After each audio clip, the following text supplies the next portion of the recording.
Can you put the phone away? Let's get busy. Hi, welcome to Mennonite Farmhouse. I'm Leanne, and if you're new to my channel, I do cooking and baking from scratch, canning and dehydrating videos.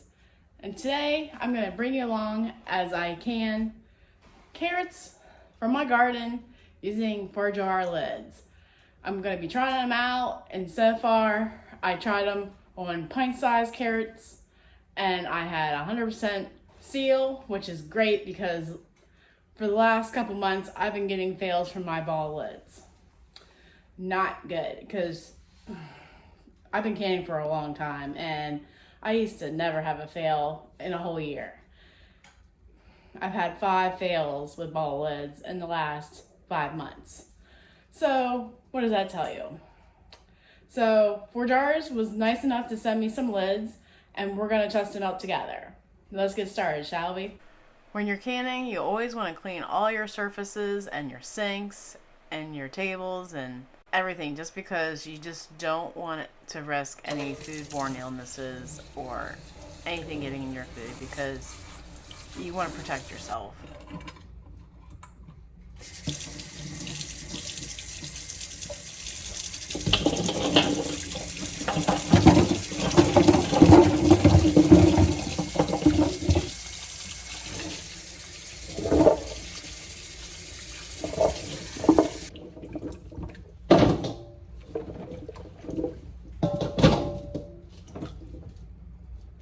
Alright, first things first, we always want to check the direction. No matter how many times you canned something, you always want to read the instructions, because you can't, even if you've just done them the other day.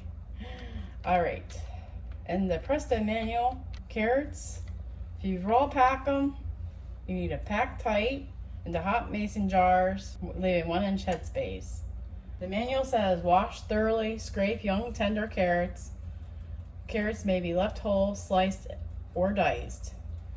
I'm pretty sure the National Center for Food and Preservation says you have to peel your carrots. It doesn't tell you how big of a dice. So I'm definitely going to slice them how they tell you to do in the vegetable soup recipe in the ball book, which is 1 inch thick. Now if you hot pack them, you got to bring them to a boil for 5 minutes. And if you hot pack them, you have a better chance of a good seal and less siphoning, because you're cooking the air out of your vegetables when you heat them up, and you'll get more in the jar. But I'm going to raw pack because we got a lot of carrots.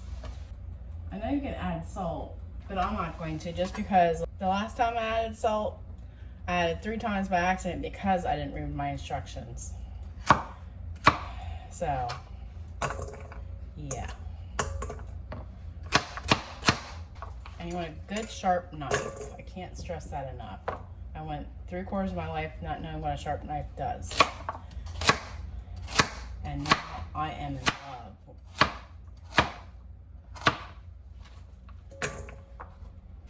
Since we're cutting these carrots by a knife, we want to make sure we're using the best use of our time by getting a good handful of carrots out of the bowl at the same time, then cutting and just leaving it on the cutting board and going for the next carrot. You want to reduce the amount of times you're reaching into the bowl and putting your slices into your next bowl, just to speed up your flow of service. Or I guess when I say service, I mean what I learned in the restaurant business. Just to keep going and working hard at getting your product ready for the canner.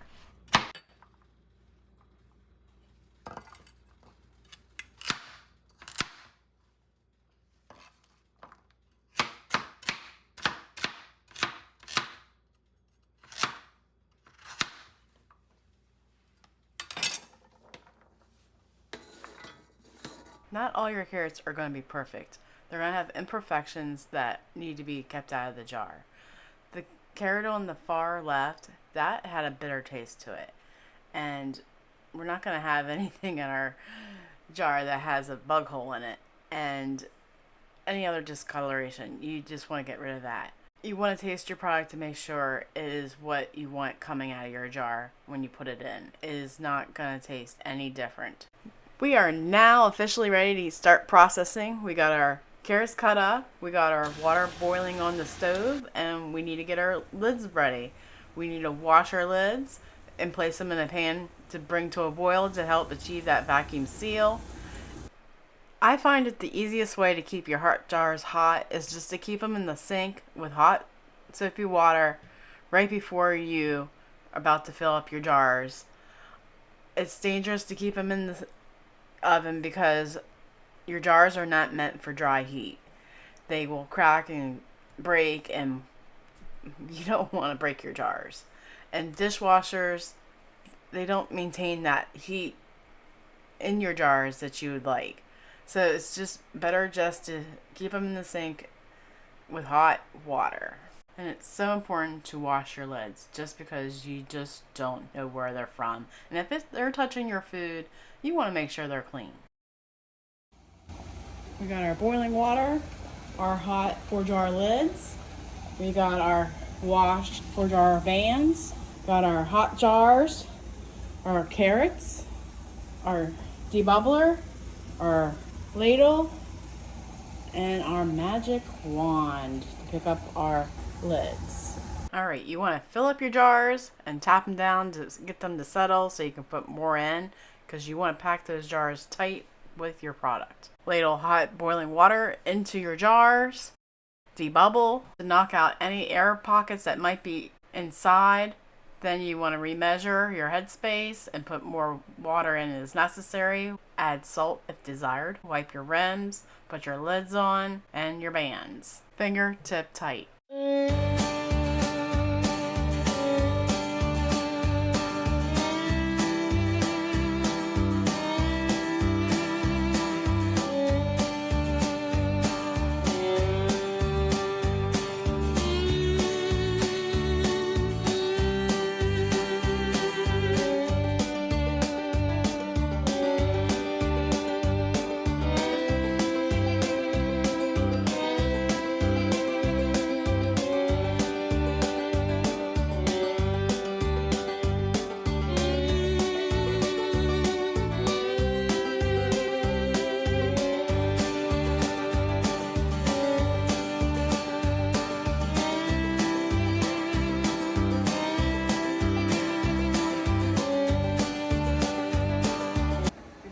Started filling up your canner with water, you want to make sure your gasket is in good shape. Make sure it's not cracking and it's in good repair. You also want to make sure this is loose and that you can see through this hole. Can you see me? Alright, then you want to read your manual to know how much water to put in your canner. I have a Presto 23 quart, which I'll be putting 3 quarts of water in.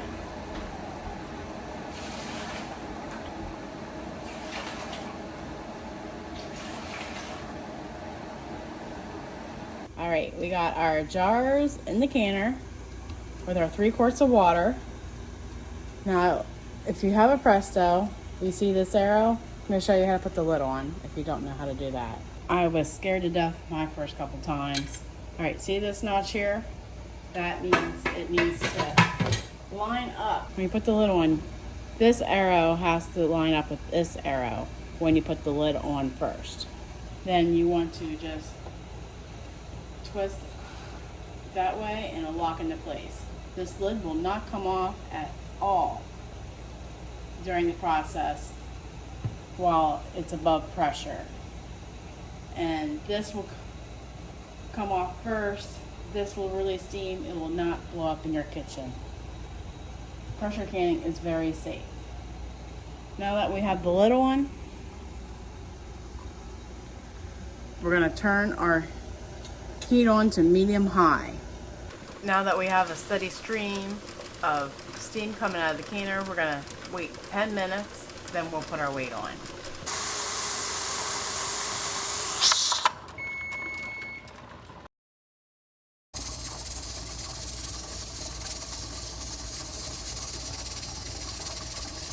You want to Gradually build up the pressure and let it come to a good hula dance. You want it to be rocking and rolling. Then we're going to gradually bring down the temperature of the stove to achieve a nice steady swing back and forth. And that's when we'll start our timer for 30 minutes for quarts and 25 minutes for pints. This is the motion you want before you start a timer. Nice and slowly going back and forth. When your timer is done, you want to wait 10 minutes after your plug in the front has dropped. Then you can take your pressure weight off and slowly take your lid off. And I'm just going to place it slightly to the side there so some steam can come out. You don't want a great change in temperature, so we're going to wait 5 minutes.